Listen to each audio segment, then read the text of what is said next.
다문화TV 시청자 여러분 안녕하십니까? 오늘은 다문화TV 특별 초대석에 아주 특별한 분, 사랑하는 교회 변수구 담임 목사님을 모셨습니다. 목사님 안녕하십니까? 안녕하세요, 대표님.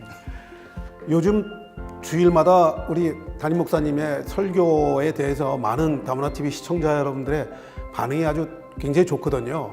그래서 오늘 우리 시청자 여러분들을 위해서 인사 말씀 한번 해주시죠. 안녕하십니까. 사랑하는 교회를 담임하고 있는 변수구 목사입니다. 저희 이 다문화TV에서 제 설교 방송을 해주셔서 많은 분들이 또 말씀을 듣게 되고 그리고 많은 분들이 은혜를 받고 있다고 하니까 어떻게 감사를 해야 될지 모르겠습니다.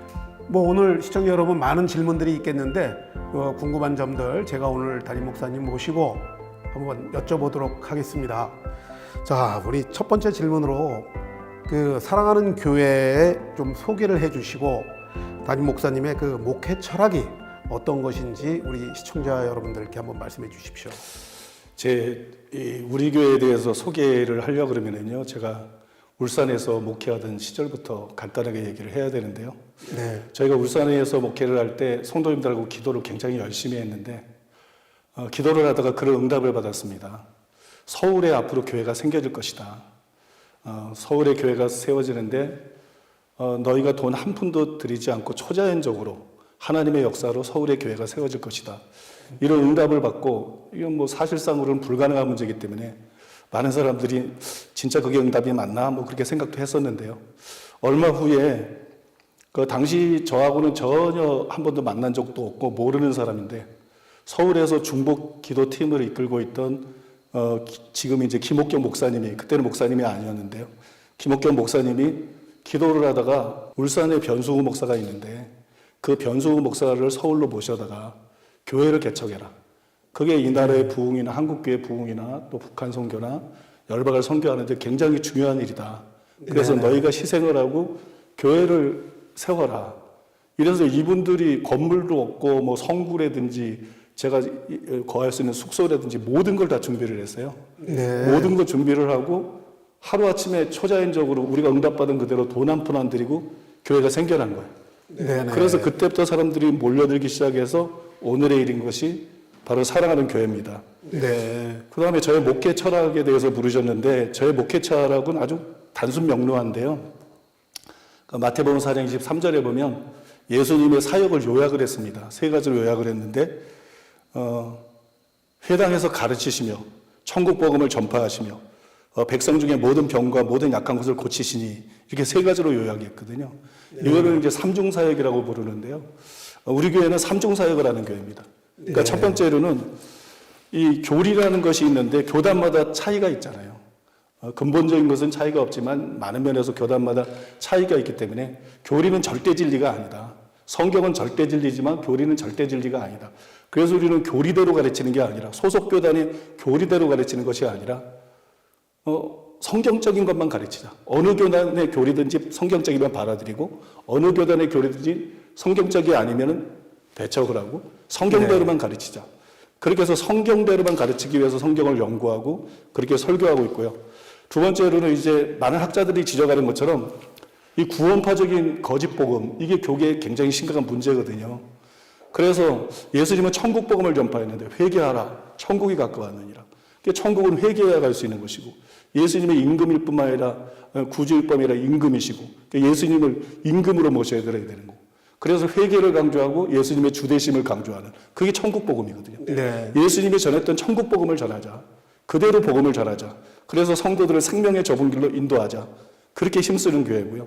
세 번째로는 우리 교회는 예수님도 그리고 사도행전에도 보면 치유와 기적들이 엄청 일어나잖아요. 그것 때문에 사람들이 몰려오고 구원을 받았는데 현대교회는 너무 설교 위주다.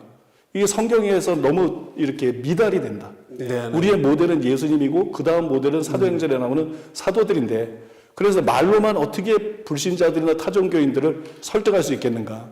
정말 효과적으로 영혼을 구원하려고 하면 기적이 일어나야 된다. 치유가 아니라 영혼 구원이 중요한 거기 때문에 기적이 일어나야 된다. 그래서 치유와 기적을 통해서 복음을 전해가지고 개교의 부흥뿐만이 아니라 열방에 할 수 있는 많은 영혼들을 구원하기를 원하는 것. 그래서 힘쓰는 것. 그것이 사랑하는 교회라고 보시면 정확할 것 같습니다. 네.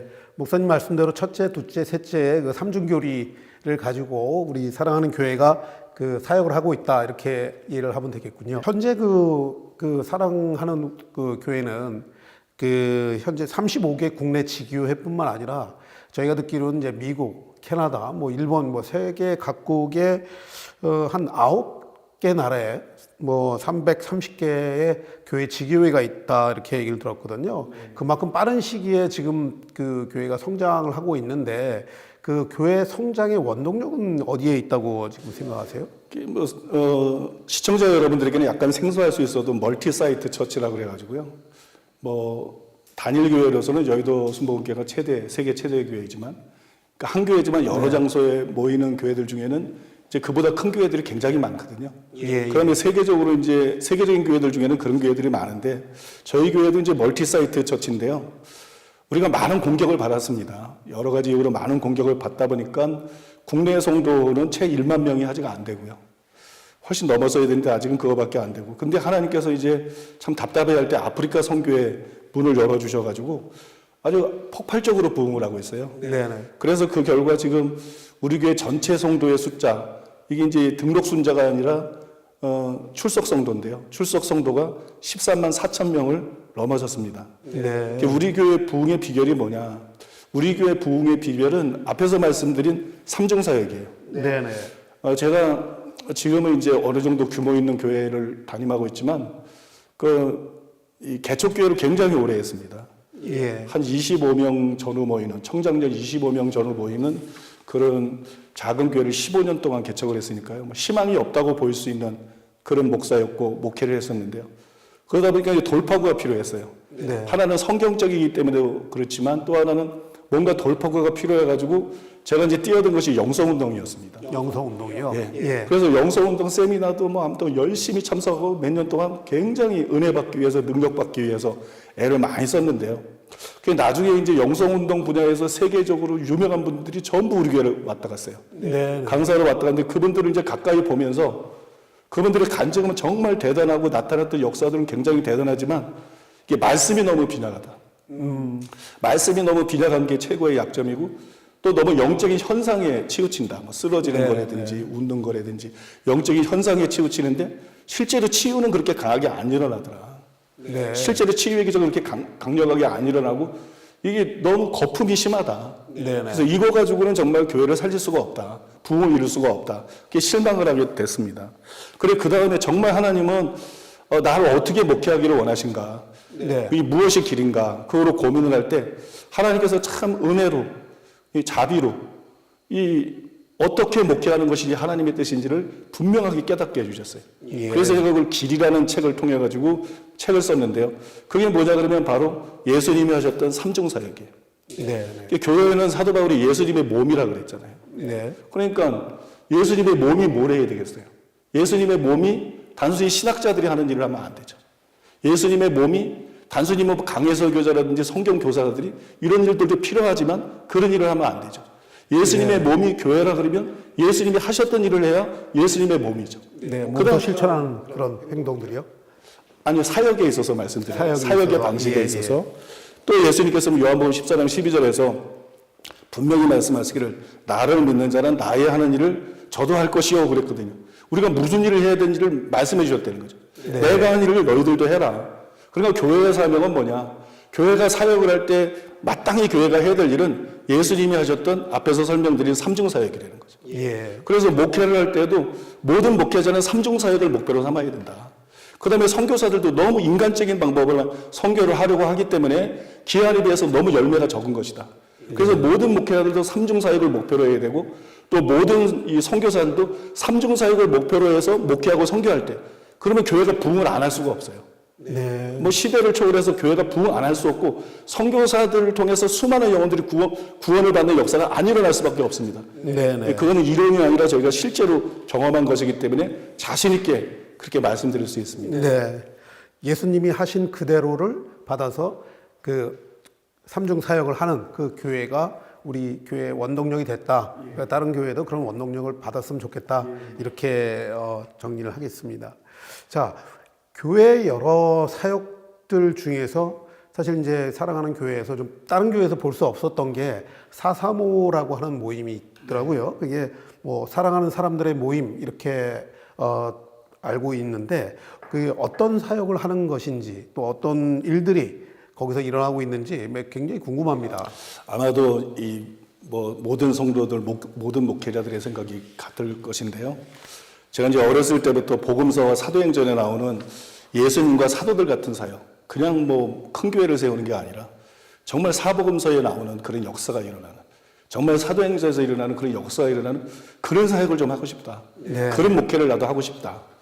이게 제 꿈이었는데, 근데 말씀의 연사는 저에게 강하게 줬는데, 제 배경이 장로교고 말씀을 강조하다 보니까 어렸을 때 말씀 많이 읽고 말씀의 연사는 강하게 주어졌는데, 기도를 해도 치유는 그렇게 강하게 안 일어나는 거예요. 뜨문뜨문 일어나고 치유는 그렇게 강하게 안 일어나요.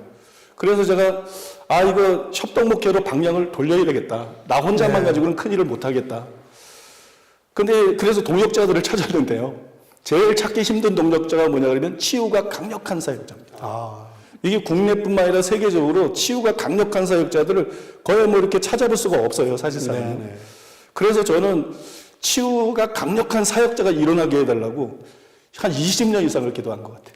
네. 목회자들, 부목사들도 독려하고 누구든지 치유가 강력하게 일어나면 강력하게 우리가 내세우고 사용할 것이다. 이루어줄 것이다. 네네. 그래서 20년 이상을 기도했는데 하나님께서 누구를 통해서 응답하셨냐 그러면 바로 김옥경 목사님 통해서 응답을 하신 거예요. 처음에 같이 그 모신 기도하면서 목사님을 이렇게 환상에서 보셨다는 그 김옥경 목사님. 그분이 처음에는 집사님이었는데 권사님이 됐다가 그분을 통해서 일어나기 시작한 거예요. 네. 그게 2011년도인데 2011년에 김옥경 목사님을 통해서 놀라운 치유가 일어나기 시작하고 그 치유가 막 계속되니까 생겨난 모임이 마지막 주를 제외하고는 그 토요일 날 오후 2시에 모이는 이 사랑하는 사람들 모임.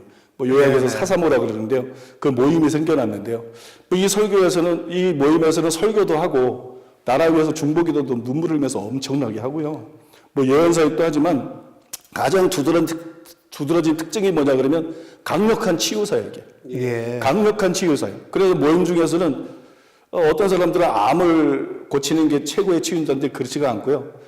의사들도 다 인정하는 것이 현대의학으로 고칠 수 없는 불치병들이 있어요. 네네. 그런 불치병들이 계속해서 막 치유가 되고 또 암 환자들에게서 암이 사라지고 완전히 치유가 되고 소경이 눈을 뜨게 되고 네. 귀가 열리게 되고 휠체어 타고 온 사람들은 뭐 수도 없이 일어났습니다. 네. 그건 너무 쉽게 일어나고 휠체어 타고 온 사람들이 일어난 걸 비롯해 가지고 모든 유형의 기적들, 모든 유형의 치유들이 막 일어나는 거예요. 몇 가지 예를 들면 뭐 진주종으로 귀의 기관을 수술해서 다 드러내서 귀에 기관이 없으니까 들을 수가 없어요. 네네. 근데 기도받고 들리는 거예요. 귀에 기관이 막 새로 생겨난 거죠.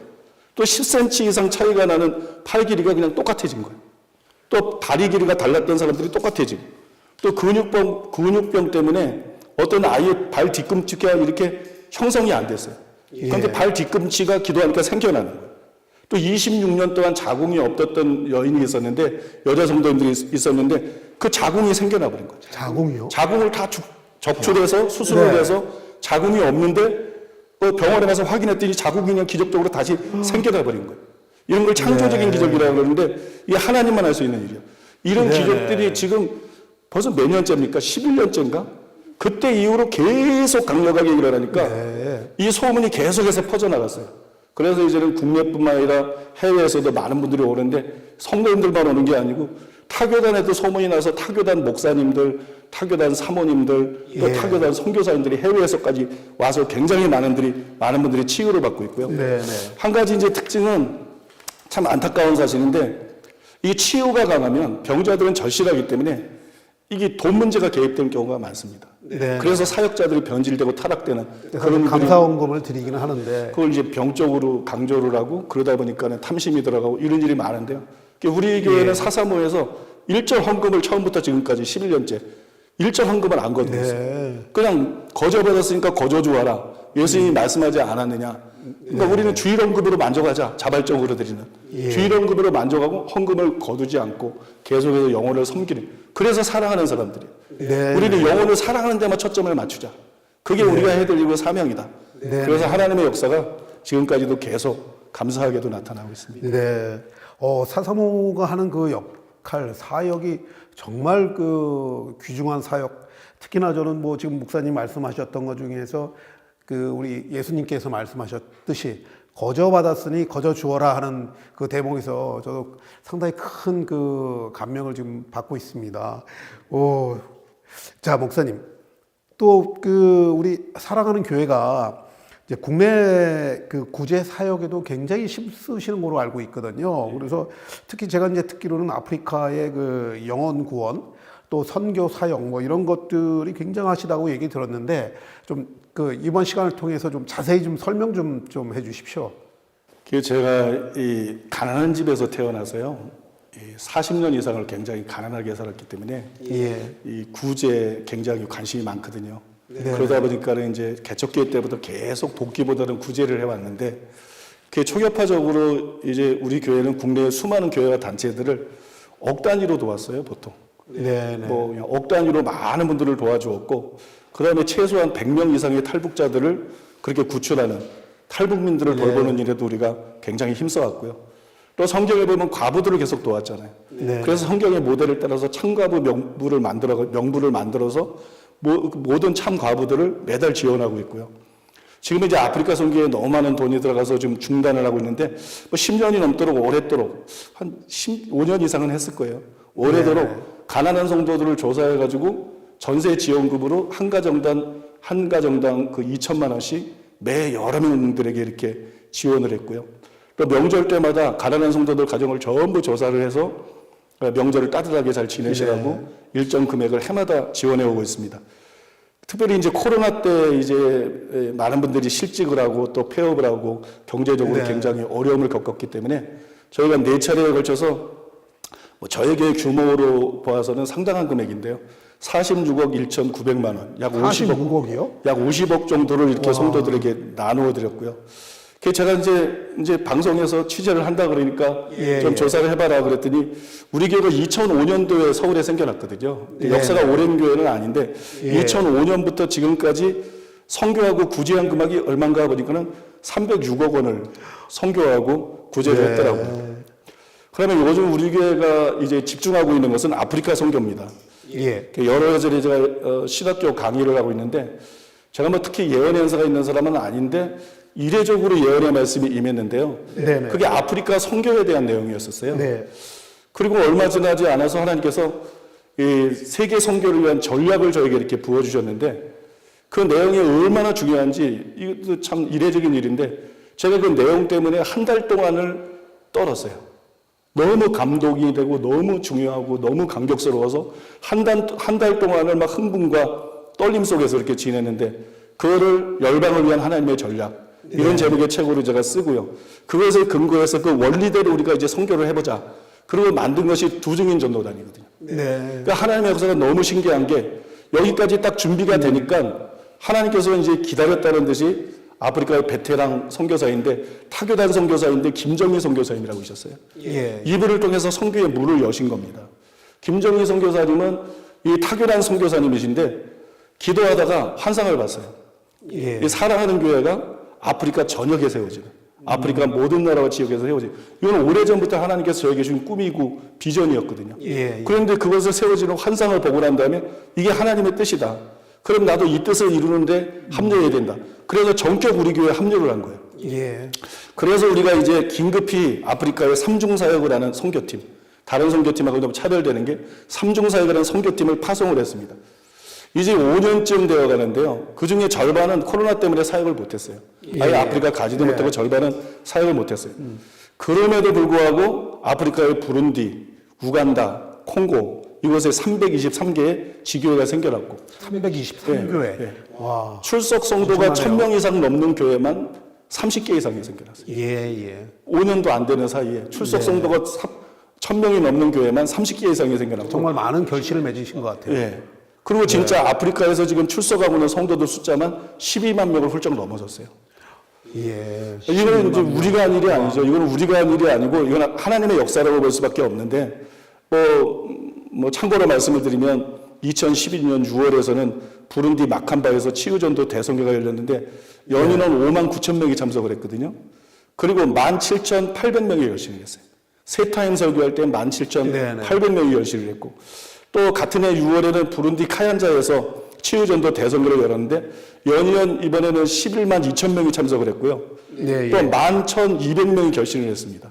한 번에요? 예. 오, 그 세 타임이에요. 세 타임. 예, 세 타임이 제일 한 번에 이건 뭐 사실 하나님의 성령의 역사 없이는 이렇게 이루어질 수 없는 거 아니겠습니까, 목사님? 그렇죠. 예. 예, 한 타임에 7,000명씩 이렇게 막 예. 회심을 했으니까요.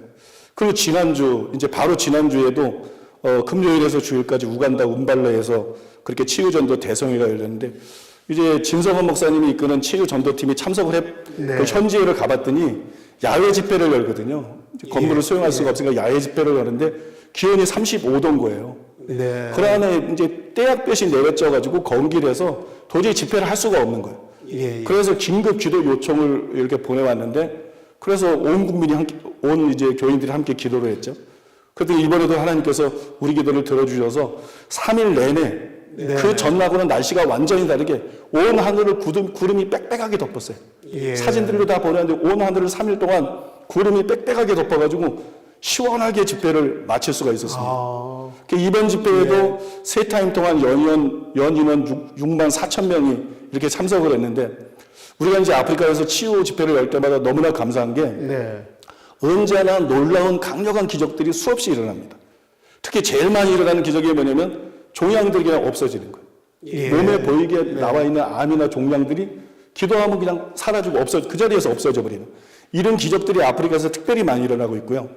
그러면 뭐 소경이 눈을 뜨고 귀머거리가 듣고 못 걷는 사람이 걷고 이제 광인들이 정신이 멀쩡하게 회복이 되고 또 내성마비가 치유가 되고 부러진 뼈가 그 자리에서 붙어버리고 네. 부러진 뼈가 때문에 못 걷던 사람들이 치료를 아프리카에서 못 받는데 거기에서 막 그대로 붙어버리고 이런 온갖 종류의 기적들이 거기서 다 일어나거든요. 예, 예. 그러니까 이번에도 이제 굉장한 기적들이 많이 일어났는데 제가 참 감동적이었던 것은 그 이슬람 가정에서 태어난 4살 된 남자아이가 있는데 8개월 전에 이제 급심한 피부병이 생겨가지고 얼굴이나 온몸이 이제 상처하고 딱지 투성인 거예요. 네, 네. 그러니까 엄마가 이슬람인데 집회 광고를 보고 그래도 아이를 살려야 되겠다. 그래서 데리고 왔어요. 예. 그래서 셋째 날 치유 선포를 하고 치유 기도를 받고 난 다음에 아이를 보니까 아이 몸에 있던 각종 딱지들이 다 떨어져 나가는 거예요. 예. 그리고 상처들이 그 자리에서 싹 없어지는 거예요. 네, 네. 이걸 보고 이 아이 어머니가 막 기겁을 하고 충격을 받아가지고 아이를 데리고 나와서 아이를 보여주면서 자기는 오늘부터 예수님을 믿겠다. 네. 예수님의 인구구조를 믿겠다. 이렇게 결심하는 일이 있었는데 이게 참 감격스러운 것이고요. 하나님께서 이렇게 매번 강력하게 역사를 해주시니까 이날도 5,200명이 결심을 했거든요. 예. 그 다음에 이 세 타임의 집회 동안 10,000명이 넘는 사람들이 결심하는 이런 역사가 일어나고 있는데 저희는 이게 하나님의 역사인 걸 너무나 알기 때문에 우리가 할 수 없는 일이기 때문에 너무 감사하고 있고 하나님께 영광 돌리고 싶습니다. 네네. 목사님 말씀을 듣다 보니까 사실은 목사님 아시겠지만 제가 여의도 순복음교회에 이제 시무하고 있지 않습니까? 그래서 아까 그 말씀 도중에 그 아프리카 선교하시면서 건기 때 그 뜨거운 35도의 열기가 있었는데 3일 동안을 구름으로 가려주신 하나님의 역사를 말씀하셔 보니까 저희도 이제 우리 그 집회할 때 이제 그 소천하신 원로 조영기 목사님께서 어떤 우리 행사를 가는데 비가 어마어마하게 쏟아지는 거예요. 야, 이거 장마 때 행사할 수 있을까? 그런데 하나님께서는 정말 그 집회 때 다 가려주시고 비를 멈추게 하시고 집회를 보게 하시고 이런 역사들이 사실은 믿지 않는 성령의 역사를 믿지 않는 분들한테는 참 마음에 안 와닿거든요.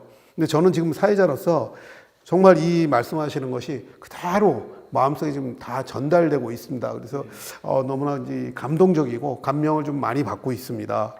자, 목사님, 이러한 여러 가지 일들 때문에 사실은 이제 사랑하는 교회가 정말 하나님의 사역을 통해서 성령님의 역사를 통해서 이렇게 계속 그 발전과 성장을 하고 있는데 아시겠지만 최근에 그 이제 사랑하는 교회에 대해서 일각에서 좀 불편한 오해와 진실이 좀 있지 않습니까? 그래서 직접 목사님의 그 말씀을 통해서 어떤 견해를 갖고 계시는지 좀 그 이단 시비에 관련해서 한번 직접 좀 듣고 싶습니다. 한번 말씀해 주시죠. 이게 이 말을 하려고 그러면 일주일도 넘게 얘기를 해야 되는데요. 네네. 먼저 이제 우리 교회에 대해서 여러 교단들이 결정을 내렸는데 어떤 교단도 저를 불러서 조사한 일이 없다는 거죠. 조사를 안 하고 이단 사장꾼들이 외국에서 쓴 자료를 가지고 그대로 결정을 내렸기 때문에 그 자체가 불법이라는 거고요. 처음 저희 교회에 대해서 결정을 내린 것이 통합교단입니다. 통합교단인데 근데 완전히 거짓에 근거한 결정을 내렸어요. 그래서 제가 이제 2006년 통합 사면위에서 사면을 신청하면서 뭐 무조건 나를 해지해달라 그런 게 아니라 그걸 그대로 적시를 했어요. 그것이 통합 사면위 위원장이었던 이정환 목사님이 쓴 여기 책을 가지고 나왔습니다만 그 이정환 목사님이 쓴 장자교단 길을 잃다. 예장 통합의 사면 파동. 이 통합 목사님이지만 이거 통합이 잘못됐다는 거죠. 이런 책에 그 내용이 제가 말하는 내용이 전부 나와 있습니다. 거기에 보면 사랑하는 교회 이단 정죄는 거짓에 근거한 것입니다. 이런 항목이 있거든요. 그 이제 저는 통합이 내세운 근거가 거기에서 이제 저는 통합이 내세운 근거가 전부 거짓이다 그렇게 썼는데 두 가지만 제가 예를 들어 보면은요. 통합교단에서 저를 정죄를 할 때 내세운 말 중에 하나가 뭐냐면 제가 설교 중에 이런 말을 했다는 거예요. 네. 그래서 예수 믿고 지옥 가지 말고 제대로 예수 믿고 꼭 천국에 가게 되기를 바랍니다. 그러니까 예수 믿고 지옥 가지 말고 이게 문제가 된 거예요. 근데 이 글은 사실은 잘못된 말이 아니거든요. 왜냐면 야고보가 죽은 믿음도 있다 그랬으니까 믿는다가 다 천국 가는 거 아니니까 이건 진정한 믿음으로 구원받을 수 없다는 게 아니라 죽은 믿음을 말한 것인데 이걸 가지고 마치 예수를 믿어도 구원 못 받는다 이런 식으로 이렇게 몰고 간 것이고요. 또 하나 통합에서 이제 제 설교를 지적한 거를 보면 구약시대 때는 율법을 지킴으로 구원받았는데 신약시대 때는 예수만 믿으면 구원을 받으니 얼마나 감사한 일이냐 이렇게 설교하는 목사님들이 많았습니다. 무지하게 무식한 이야기입니다 그랬다고. 이 말만 딱 들으면 구약시대는 율법을 지켜야 구원받는데 신약시대는 믿으면 구원받는다. 이게 무지하게 무식한 얘기다. 제가 이렇게 말을 했다 그러니까 그러니까 믿음으로 구원받는 게 아니라 율법의 행위로 구원받는 거 아니냐 그렇게 주장하고 있는 거 아니냐 이런 오해를 불러일으키거든요. 그런데 이 말은 그 얘기가 아니고 그 전후에 이제 말한 내용을 보면 구약처럼 율법을 지켜야 구원받는다 이런 내용이 아니라 오히려 구약이나 신약이나 믿음으로 구원받는다 이런 말이거든요. 그게 이제 그 뒤에 한 말들을 그대로 녹취를 해보면 이 뜻이 드러나는데요. 그것만 잘라서 딱 얘기를 했다 이런 얘기군요. 그 녹취한 부분이 이런 내용인데 우리가 의롭다함을 얻는 것은 율법의 행위로 되는 것이 아니라 믿음으로 되는 것이다. 그 얘기지요. 구약시대 때도 마찬가지예요. 어렸을 때 구약시대 때에는 율법을 지킴으로 구원받았는데 신약시대 때에는 예수만 믿으면 구원받으니 얼마나 감사한 일이냐 이렇게 설교하는 목사님들이 많았어요. 그거 무지하게 무식한 얘기입니다. 구약시대 때 율법을 지킴으로 구원받지 않았습니다. 믿음으로 구원받았습니다. 전혀 다른 내용들이에요. 근데 이걸 가지고 나를 갖다가 이제 행위로 구원받는 걸 주장했다. 그러니까는 뭐 이단이다. 이렇게 결정을 내린 거라고요. 이처럼 진실과 다르게 왜곡해서 음해를 했고 절차상으로도 통합이 분명히 위법을 저질렀거든요. 제가 그 모든 자료를 갖다가 통합에 들이댔는데 이게 다 사실인 거예요. 제 말이 다 사실이었기 때문에 제가 쓴 모든 것이 사면이 이대의 임원회를 거치는 동안 통합교단에서 누구도 여기에 이의를 제기하지 못했어요. 우리는 그런 일이 없는데 이런 글을 쓰느냐 이걸 제출했느냐 이런 말한 사람이 없고요. 또 두 명의 학자들을 통해서 저에 대해서 크로스 체크를 했습니다. 크로스 체크를 했는데 학자들이 이제 제 책이나 설교를 연구해 본 결과 두 학자가 다 따로 결론을 내렸는데 결론 내린 게 뭐냐? 이건 이단이 아니다. 이건 음해당한 것이다. 혹시 목사님 거기 그 두 분의 이제 학자분 얘기하셨는데 학자분은 어떤 분이신지 얘기해 주시죠. 그 학자들은 이제 통합에서 비밀로 붙이고 있기 때문에 이제 통합에서 두 학자들에게 했는데 여기 학자들이 내린 보고문이에요. 그걸 제가 입수한 거거든요. 그러니까 제가 말하는 것이 뭐 다 진실이라는 얘기고요. 그다음에 그러니까 통합은 처음에는 일방적으로 거짓으로 저를 단죄를 했고 두 번째로는 스스로 사면위를 열어서 뭐 용서해 준다. 그러고 난 다음에 총회장이나 교단들이 그거에 따라 움직이거든요. 거기에서 모르는 사람들이 모르기 때문에 압력을 들어오는 거죠. 그럼 조사도 안 한 사람이 어떻게 안다고 압력을 하냐고요. 그러니까 이단 사람꾼들 말만 믿고 그러는 거거든요. 알겠습니다. 여긴 조사를 하고 나서 내린 결정들인데. 이제 그보다 전에 문제가 되는 거는 이제 제가 속해 있던 백석교단 일인데요. 백석교단에서는 저를 2회 동안 조사를 했는데 첫째 조사를 해서 뭐 문제가 없다 그러고 끝났습니다. 그러면 끝나야 되는데 일사부재리에 의해서 끝내야 되는데 안 달아야 정상인데 그 다음에 직전 총회장이 교인 하나가 우리 교회로 옮겼어요. 저는 뭐 모르죠. 예. 성도수도 어느 정도 많고 그러니까 누가 뭐 그거 알지도 못하죠. 거기에 앙심을 품고 이대위에 변소호 목사를 2단으로 만들어달라. 그렇게 요청을 한 거예요. 그걸 제가 어떻게 하냐면 이대위 위원이 나에게 직접 얘기를 해준 거예요. 조사를 하면서. 네. 그러면서 그 사람도 탄식을 하는 거예요. 교인 하나 옮겼다고 2단 만들어달라는 게 말이 되느냐. 예. 제가 이름도 다 말할 수 있지만 방송이니까 말을 안 하는 거거든요. 그래서 저에 대한 조사가 시작이 됐는데 이례적으로 이제 사안이 중대하니까 두 번째 조사를 하니까 일반 교수가 아니라 부총장까지 나서가지고 조사를 했어요. 예. 그리고 교수들이 다 조사하고 결론을 내렸는데 성경적으로 흠잡을 데가 없다 이런 결론을 냈어요. 네네. 그리고 그걸 총회장한테 보고를 했습니다. 예. 그 총회장이 그 보고를 받고 총회장님하고 총무가 저를 불렀어요. 인천의 한 식당으로. 네. 저를 불러가지고 교수들이 조사를 했는데 이런 보고를 받았다. 예. 그러면 아무 문제 없다고 끝나야 되는 거 아닙니까? 네. 그런데 며칠 뒤 총회 때 나는 다 해결된 줄 알았어요. 총회장이 다 인정을 했으니까. 예. 며칠 뒤 총회 때 이 요청을 했던 그 직전 총회장이 자기 사람들을 움직여가지고 사람들 다 빠져나오고 난 다음에 마지막 때 저를 제명 출교 결정을 내려버린 거예요. 예. 그러니까 이거는 법적으로 완전히 불가능해요. 저는 그런 조사를 받은 적이 없으니까. 나는 제명 출교에 대한 조사를 받은 적이 없고 이단성에 대한 조사를 받는데 이단이 아니라는 결정이 내리고 그 제명 출교될 이유가 아무것도 없죠. 예. 근데 제명 출교를 내렸으니까 이거는 정말 백석교단이 너무 악하고 불의한 일을 저지른 거죠. 예. 또 기성교단의 경우는 기독교 성결교회예요. 네. 저를 부르지 않고 저도 모르게 조사를 했더라고요. 그런데 이단성이 없으니까 다시는 다루지 않는다. 변소호 목사 이단성이 없기 때문에 이걸 다룰 필요가 없다. 다시는 다루지 않는다. 그런 결정을 내리고 그 사실을 교단 신문에 실었습니다. 예. 그때 저를 조사한 사람이 지금 서울신학대학의 총장입니다. 예. 지금도 그분은 생각이 변함이 없고요. 네네. 그러니까 이건 전혀 이단성이 없는데 왜 이 사람을 이단 시비를 벌이느냐. 다시는 다루지 않는다. 그리고 그게 기성교단의 신문에 그대로 실렸어요. 예. 그러다 한참 뒤에 막 또 압력이 들어오니까 최종 결정이 아니었다. 이렇게 발뺌을 하는 거예요. 네. 근데 그 자리에서 이 말을 들었던 기자가 있고 그 자리에 있었던 목사가 있는데 그 사람이 나한테 다 얘기를 한 거예요. 그거 최종 결정이었다. 그거 최종 결정이었는데 지금 기성교단이 거짓말하고 있는 것이다. 예. 그렇게 알려줘서 알게 됐고요. 혹시 근데 저 자료는 갖고 계세요? 그 그 신문이 있으니까요. 네네. 그 신문 자체가 있고 네. 그 기사 내용이 뭐 지금이라도 다 찾아보면 있는 거니까 뭐 예. 확실한 것이죠. 그 다음에 과거에 이제 한기총이 명실상부 한국교회를 대표할 때 지금하고는 위상이 완전히 달랐죠. 예. 이 한기총이 이제 한국교회를 완전히 대표할 때 통합을 포함해서 8개 교단의 이대위 위원들이 모여가지고 8개월 동안 저를 조사했습니다. 예.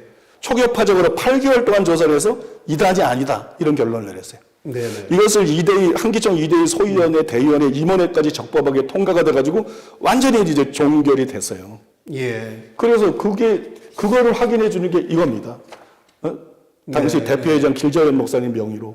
길자연 목사님 명의로. 우리 교회가 예. 이단이 아니다. 한기총에서 그렇게 결정 내린 걸 이게 보여주는 네. 것이고요. 그 뒤에는 예성교단에서 네. 이 총회장하고 총무님이 직접 나서서 제가 원래 성결교 신학교를 졸업했거든요. 예. 근데 왜 성결교단 이단성이 없는데 타교단에서 이렇게 음해를 당하느냐. 네. 그러니까 우리 교단으로 다시 들어와라. 모교단으로 다시 들어와. 네. 영입하려고 했어요. 예. 그래서 이대에서 저를 불러서 조사를 하고 거기서도 이단이 아니다 그런 결정이 내렸어요. 이게 그 증거입니다. 네. 이대위 위원장과 이대위 위원들의 모든 사인이 있고 이대위 결과 이거 음해당한 거지 이단이 아니다. 그 결과를 한 이게 그 증명서고요. 네네. 그렇게 결정을 내렸어요. 근데 그 뒤에 사방에서 압력이 들어온 거예요. 그것뿐만 아니라 총회장을 탄핵하겠다. 네. 아니 조사 결과 결정을 했는데 자기 그냥 이단으로 때리지 않으면 무조건 압력이 들어오는 거예요. 예. 그래서 뭐 총회장을 탄핵하겠다 그러니까 결국 이분들이 다 굴복하고 말았죠. 제가 하고 싶은 말은 네네. 저를 불러서 조사한 것 중에 한 곳도 나를 이단이라고 결정한 것은 없다. 모두가 부르지도 않고 그런 결정을 내린 것이고 네네. 나를 불러서 조사한 것은 전부가 이단이 아니라는 실제적인 결정을 내렸다는 것이고요. 네. 그다음에 마지막으로 이제 최근에 다시 아시겠지만 한기총에서 제 문제를 다뤘잖아요. 예. 한기총에서 제 문제를 다뤘는데 이제 통합을 비롯한 타결안들의 결정이 음해다. 이거 사실이 네. 아니다. 변수호 목사는 그런 주장을 하고 있지 않다.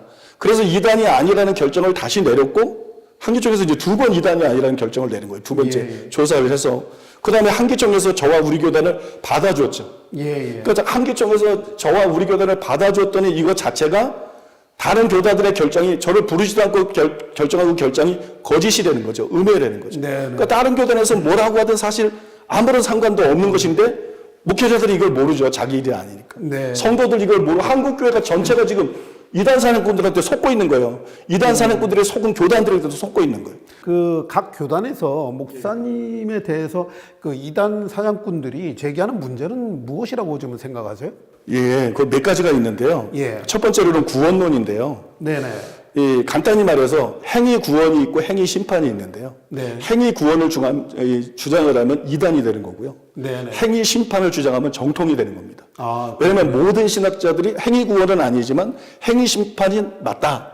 이렇게 예. 존 스토트를 위시해서 뭐 모든 신학자들이 다 인정하고 있는 내용이기 때문에. 네. 근데 저는 행위 구원에 대해서 행위 심판에 대해서 말했을 뿐이지 행위 구원을 주장한 적이 없어요. 예, 예. 쉽게 말해서 무슨 말이냐 그러면 율법의 행위나 선행으로 구원받는다. 이렇게 주장한 적이 없죠. 제가 주일학교 때 예수님 믿었는데 그런 말을 할 리가 없죠. 예, 예.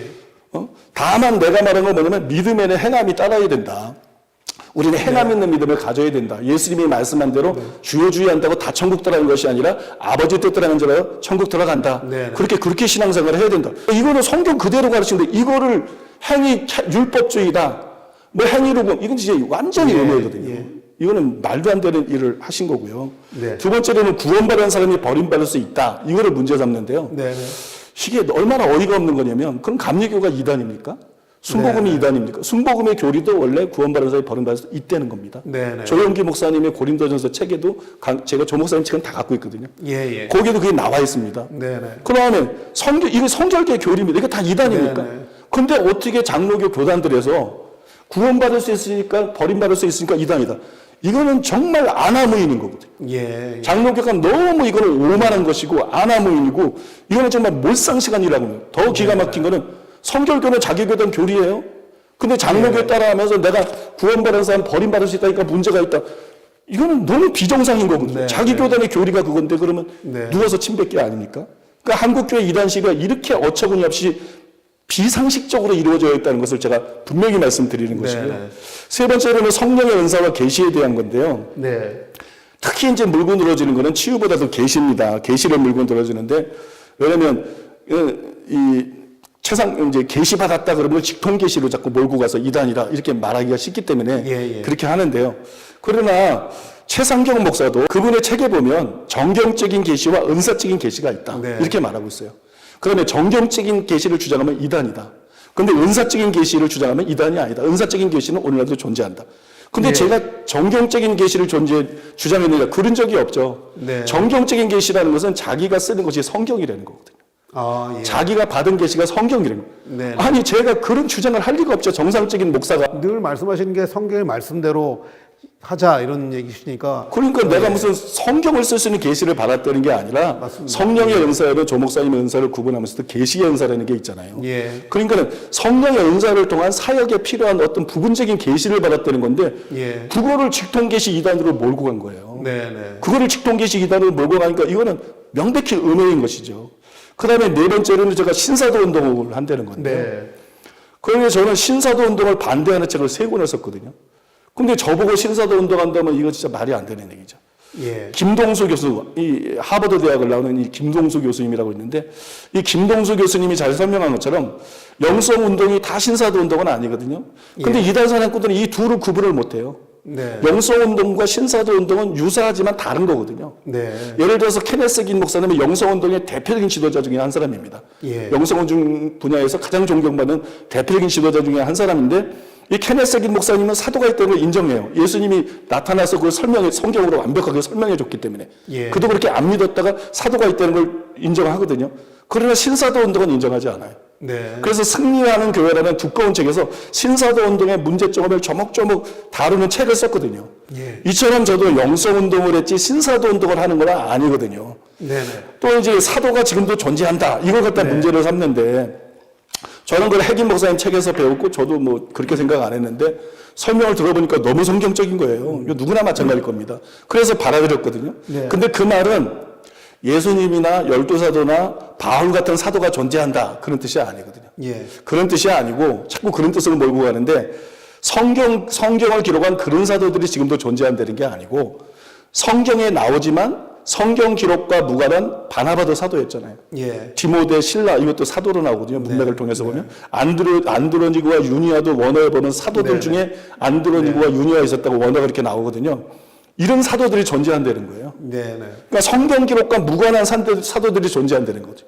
이런 사도들도 오늘도 존재한다는 것은 초대교회 문서를 통해서 확인이 되고요. 예. 그것뿐만이 아니라 제가 통합 3연위에서 다 제시를 했어요. 칼빈도 이걸 인정을 했어요. 네. 그 다음에 빌리그레암도 이거 인정했어요. 예. 박윤선 박사, 이상근 박사, 로렌 커닝햄, 후안 까를스, 오레티즈, 또 우리나라의 영성운동에 참석하는 수천의 목사들이 다 인정하고 있는 사실입니다. 예. 그래서 제가 이 자료를 전부 들이댔더니 통합교단에서도 이것에 대해서 이런 방구도 하지 못한 거예요. 네. 사도도 오늘 존재한다고 해서 반박을 못하는 거예요. 다 성경적으로 맞는 얘기라고 명백한 증거를 네, 네. 들이대니까. 그런데 정말로 희한한 일이 뭐냐 그러면 그것은 대놓고 신사도 운동을 하는 단체들이 있거든요. 예. 그게 WLI입니다. 네. 피터 와그너 박사가 세운 네. 한국 분교니까요. 그 다음에 HIM입니다. 네, 네. 이 신성교회인데 그런데 이단 사냥꾼들이 현대 종교도 보니까 이단은 아니다. 신사도 운동이 비성경적이지만 이단은 아니다. 난 깜짝 놀랐어요. 네, 네. 이단 사냥꾼들이 이렇게 변화한 거는 처음 받았어요. 그분의 형이 조계에서 유명한 목사님이거든요. 예. 그래서 이건 이단 아니라는 거예요. 그런데 신사도 운동을 반대하고 신사도 운동 진영에서도 그래서 저를 공격을 하는데 나는 뭐 신사도 운동을 하니까 이단이다. 대놓고 신사도 운동을 해도 형이 유명한 목사니까 현대 종교가 나서서 이단은 아니다. 이렇게 말하고. 네, 네. 아니 나는 신사도 운동을 반대하는데 신사도 운동을 하니까 이단이다. 이건 완전히 이중잣대 아닙니까? 네네. 이건 완전히 이중잣대고 이건 정말 어이가 없는 일이죠. 네네. 그래서 뭐 조영기 목사님도 얼마나 고생하셨고 윤석전 목사님도 두 분 다 제가 존경하는데 얼마나 고생하셨습니까? 예. 그러니까 이런 불의한 이단 시비는 이제 한국계 미래 발전을 위해서 이제는 끝나야 된다. 더 이상 교단의 지도자들이 이런 자들에게 휘둘리거나 들러리 서거나 이런 자들을 네네. 놔둬서는 안 된다. 결론적으로 이제 목사님 말씀을 좀 종합해 보면은 구원론에 대한 것은 율법의 행위나 선행으로 구원받는다고 주장한 적이 없다. 이렇게 말씀을 하신 거고, 두 번째는 우리가 정경적인 계시를 주장한 적이 없다라고 이제 말씀하신 거고, 또 세 번째도 마찬가지로 신사도 운동을 하지 않았고 오히려 그 반대에 서 있다. 이렇게 이제 세 가지로 이제 요점을 정리하도록 하겠습니다. 그래서 이런 이단 시비에 대해서 목사님 말씀처럼 앞으로 좋은 결과를 정말 얻었으면 좋겠다 이렇게 좀 생각을 하고요. 요거에 대해서는 저희가 이제 마무리 짓고 또 다른 내용 하나 더 여쭤보고 싶은 게 있어요, 목사님. 뭐냐면 이제 목사님께서는 이제 처음으로 이 책을 저술하신 그 처녀작을 보면 뭐 지옥에 가는 크리스천 뭐 이런 것들을 비롯해서 한 100여 권의 책을 굉장히 많이 서술하셨다고 들었어요. 그래서 이제 그 중에서 대표작이라고 할 수 있는 책들 어떤 것이 있고 또 무엇인지 그런 내용이 굉장히 궁금하거든요. 한번 말씀해 주시죠. 이게 저는 정말 이제 하나님의 은혜인데요. 제가 똑똑한 사람도 아니고 공부를 많이 한 사람도 아니고 책을 뭐 쓸 수 있는 사람은 아닌데 정말 하나님의 은혜로 말씀을 사랑하다 보니까 은혜를 주셔서 지금까지 127권의 책을 썼는데요. 제가 쓴 책 중에 이제 대표작이라 그러면 표지에도 나와 있는데 당신의 복음은 바울의 복음인가? 그 책입니다. 네. 당신의 복음은 바울의 복음인가? 이 책이 대표적인데요. 책의 내용을 뭐 간단하게 소개해드리면 첫째는 루터가 주장한 오직 믿음이라는 표현이 바람직하지 않다. 네. 이런 좀 충격적인 내용이죠. 예. 근데 이제 오직 믿음이 우리에게 굉장히 익숙한데 이게 오역이거든요. 네. 거의 한국어 성경에만 이 오직 믿음이 나오고 제가 다른 나라 책들을 많이 찾는데 오직 믿음으로 번역한 성경은 거의 없습니다. 예. 왜냐 그러면 원어에 오직이라는 단어가 없어요. 한국어 성경이 4번 나오는데요. 원어 다 찾아봤는데 원어에 오직이라는 단어는 한 번도 없습니다. 네네. 그러니까 이게 오역이거든요. 네. 그런데 학자들은 또 이렇게 말을 합니다. 이게 원어에 그런 뜻이 없다는 걸 인정을 합니다. 오직이라는 뜻이 없다. 근데 문맥상 이렇게 번역하는 것이 타당하다. 네. 이렇게 주장하는데 이게 얼마나 말이 안 되는 얘기냐면 이건 학자들이 교리적인 프레임에 맞춘 거예요. 네. 정직하게 성경을 연구를 해야 되는데 그냥 교리적인 프레임에 맞춰서 무책임한 말을 하고 있는 거거든요. 네네. 왜냐하면 이 로마서나 갈라디아서에 이제 대표적으로 오직 믿음이라는 말들이 나오는데 네네. 이 로마서와 갈라디아서 바울이 이 오직 믿음이라고 번역된 말을 사용했을 때 이슈가 뭐였느냐? 오직 믿음이냐? 회개와 믿음이냐? 이게 아니거든요. 오직 믿음으로 구원받느냐? 회개와 믿음으로 구원받느냐? 오직 믿음이냐? 제자가 지불해야 될 대가와 믿음이냐? 이게 아니거든요. 네네. 또 오직 믿음이냐? 믿음과 믿음에 따라야 될 행함이냐? 이게 이슈가 아니었다는 거예요. 네네. 그래서 그런 단어가 안 나올 수밖에 없는 거예요. 이슈가 아니니까. 이때 이슈는 뭐냐면 이때 문제가 됐던 거는 율법주의잖아요. 네네. 초대교회 때부터 계속 바울이 싸운 것이 율법주의였기 때문에 율법의 행위로 구원받느냐? 아니면 예수님의 믿음으로 구원받느냐? 이게 이슈였거든요. 네네. 그러니까 율법의 행위가 아니다 이 얘기를 하는 거예요. 네. 그리고 다만 믿음으로 구원받는다 이런 얘기를 하는 거예요. 예. 그래서 여기서 믿음이라는 말만 사용을 한 거거든요. 네. 그러니까 오직이라는 말이 제한하는 것은 율법의 행위와 선행이라는 거예요. 네. 율법의 행위와 선행이 아니라 오직 믿음으로 구원받는다 이 얘기가 되는 거거든요. 예, 예. 이걸 좀 더 확대해 본다 할지라도 갈라디아서 4장에 보면 바울이 초등학문이라는 표현을 통해서 유대교하고 이방 종교를 한데 묶어서 설명을 했습니다. 예. 이 유대교와 이방 종교를, 왜냐면 신약시대 때도 이방 종교뿐만 아니라 유대교를 믿어도 구원 못 받는 거니까 예. 유대교와 이방 종교를 초등학문이라는 말을 통해서 한데 묶어서 봤거든요. 예. 여기에 의거하더라도 이 오직에 반대되는 게 뭐냐? 율법의 행위, 선행, 타종교 여기까지입니다. 네네. 율법 행위로는 구원 못 받는다. 선행으로는 구원 못 받는다. 타종교를 믿어서는 구원 받는다. 이게 딱 그 의미거든요. 네네. 결코 회개를 부정한 게 아니라는 거죠. 성경에 나오는. 네네. 그러면 성경이 성경을 부정하니까 성경이 모순이죠. 네네. 제자가 지불해야 될 대가를 부정하는 것도 아니고 믿음에 따라야 될 행함을 부정한 것도 아니라는 거죠. 오직 믿음은 이걸 부정하고 있는 것이 아니에요.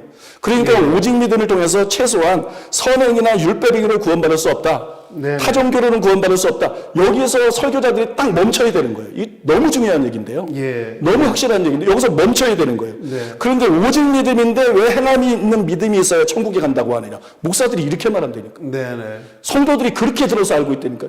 예. 심지어는 통합의 한 2대 위원장은 뭐라고 말을 했냐 그러면 이런 말을 했어요. 오직 믿음인데 왜 회개해야 된다 그러냐. 예. 오직 믿음인데 회개를 주장하면 이단이다. 통합의 2대 인장이 이런 망발을 했어요. 예. 저는 귀를 의심했습니다.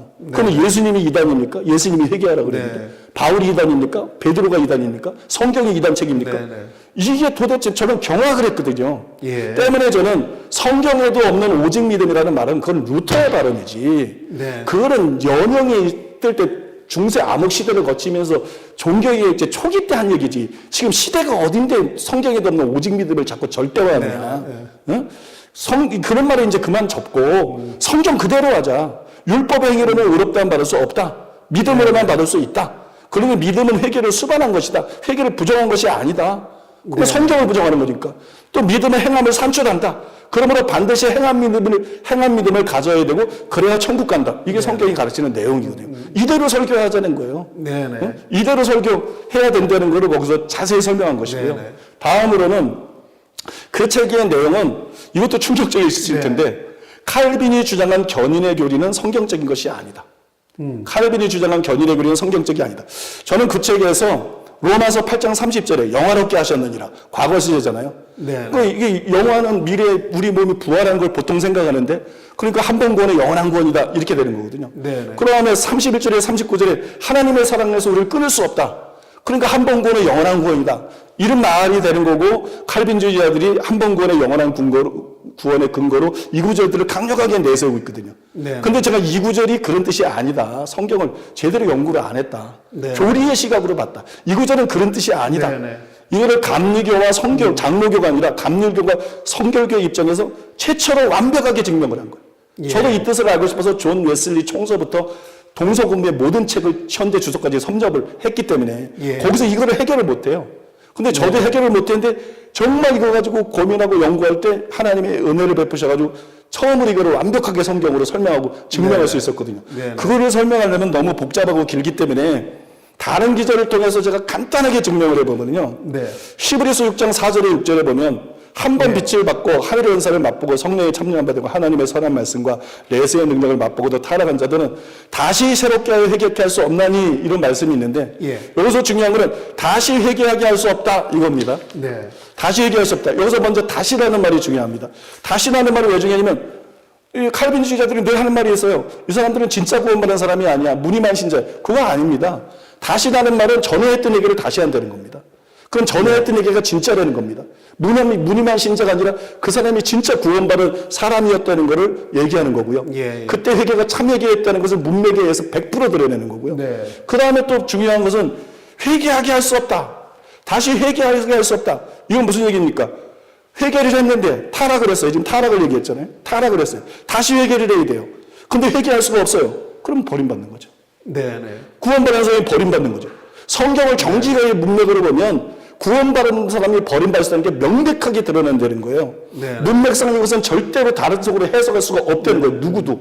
문맥을 무시하지 않고 문맥을 파괴하지 않으면 네. 다른 식으로 해석은 완전 불가능하거든요. 이런 증거가 성경에 수백 가지입니다. 네, 네. 이런 증거가 성경에 수백 가지이기 때문에 성경의 증거가 명백하기 때문에 한국이 나온 세계적인 신학자라고 그렇게 칭송을 받고 있는 김세윤 박사를 비롯해서 총신대 이한수 교수, 뭐 양용희 교수, 길성남 교수, 권영명 교수, 백석대 총장을 지낸 최갑종 교수 이런 쟁쟁한 학자들이 전부 구원받은 사람 버림받. 제가 그분들 책도 다 읽었거든요. 네, 네. 전부 구원받은 사람들 버림받을 수 있다. 이렇게 책을 쓰고 있어요. 예, 예. 이들 중에 많은 분들이 배경이 장로교입니다. 장로교 소속입니다. 네, 네. 그런데 장로교 교리하고 다른 얘기라고 해서 왜냐면 학자로서 성경을 보니까 이거는 명백하게 칼빈이 틀린 거예요. 예. 한 번 그 영원한 구원이 아니라 구원받은 사람 100% 버림받을 수 있는 거예요. 네. 그래서 학자들이 그런 목소리를 내고 있는 거군요. 진짜 우리가 생각해야 될 게 뭐냐면 지금 한국교회가 얼마나 욕을 먹고 있습니까? 예. 한국교회가 지금 너무 욕을 먹고 있고 그 위상이 실추되어 있어요. 가장 근본적인 원인이 뭐냐?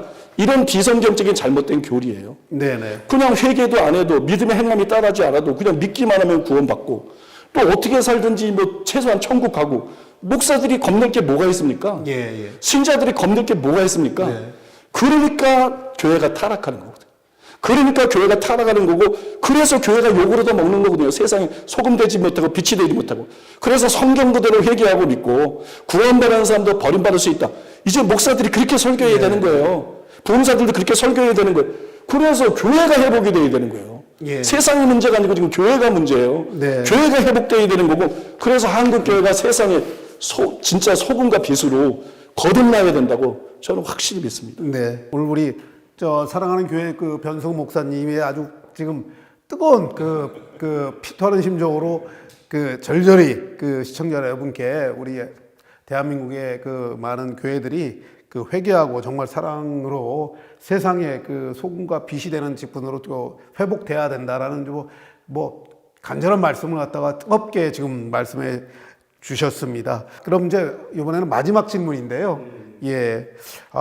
이제 우리가 이제 다문화 TV다 보니까 대한민국에 있는 많은 이주민들 또 다문화 가정들 뭐 이런 또 외국인들도 최근에 많이 들어오고 있거든요.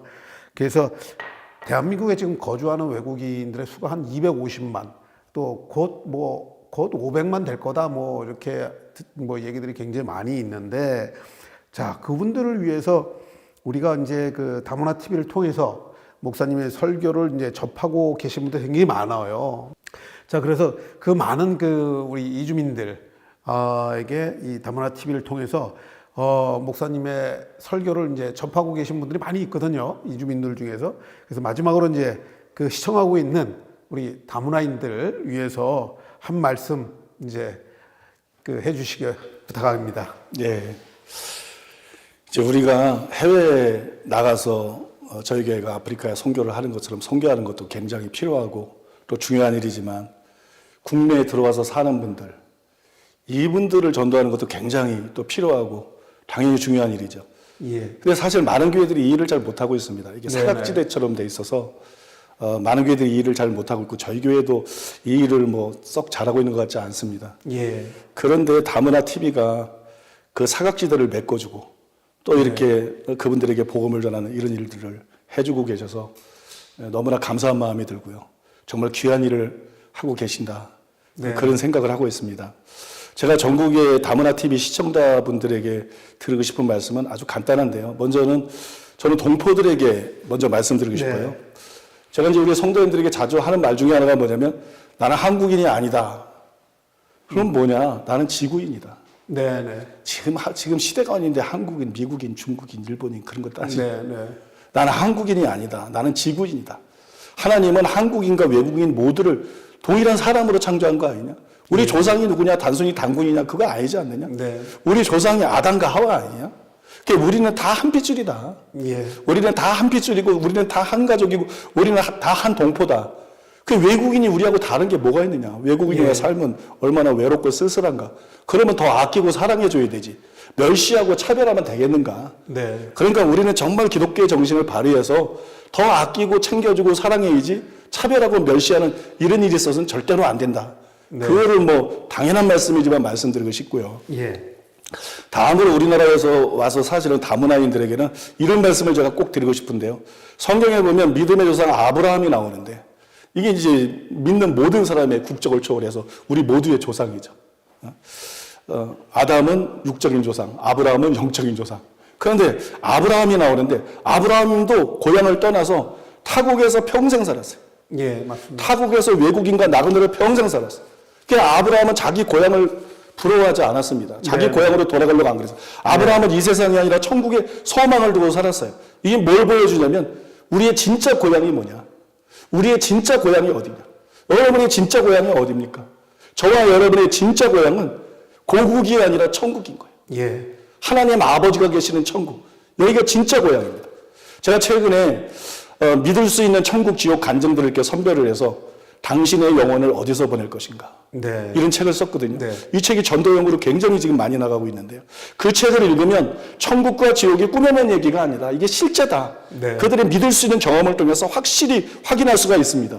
이 세상이면 잠깐이면 지나가는 거고 예. 이 세상은 잠깐이고 천국과 지옥은 영원한 거예요.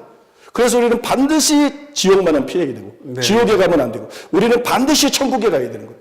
성공이 중요한 게 아니라 이거보다 중요한 거는 이 세상에 살 때 없는 것입니다. 그런데 천국에 가려면 어떻게 해야 되느냐? 예수님을 믿지 않으면 안 되죠. 천국에 가려면 반드시 예수님을 믿어야 되고 네네. 그리고 입으로만 주여 주여 하는 자가 돼도 안 됩니다. 교회만 다니고 아버지의 뜻대로 행하는 자가 돼야 됩니다. 그래서 제가 여러분들에게 정말 간곡히 원하고 말씀드리고 싶은 것은 예수님을 반드시 믿어야 된다. 예수님을 반드시 믿어야 된다. 이건 단순히 종교 문제가 아니다. 죽느냐 사느냐가 달린 문제다. 네. 예수님을 반드시 믿어야 되고 그 다음에 믿으려면 똑바로 신앙생활 해야 된다. 네네. 그래서 하나님 말씀대로 사는 사람이 돼야 된다. 그래서 훗날 우리가 반드시 다시 천국에서 꼭 만나자. 이 말씀을 마지막으로 꼭 간곡히 드리고 싶습니다. 네, 목사님. 자, 담마TV 시청자 여러분, 오늘 사랑하는 교회 변승우 담임 목사님 특별 대담 시간을 여기서 마치도록 하겠습니다. 감사합니다.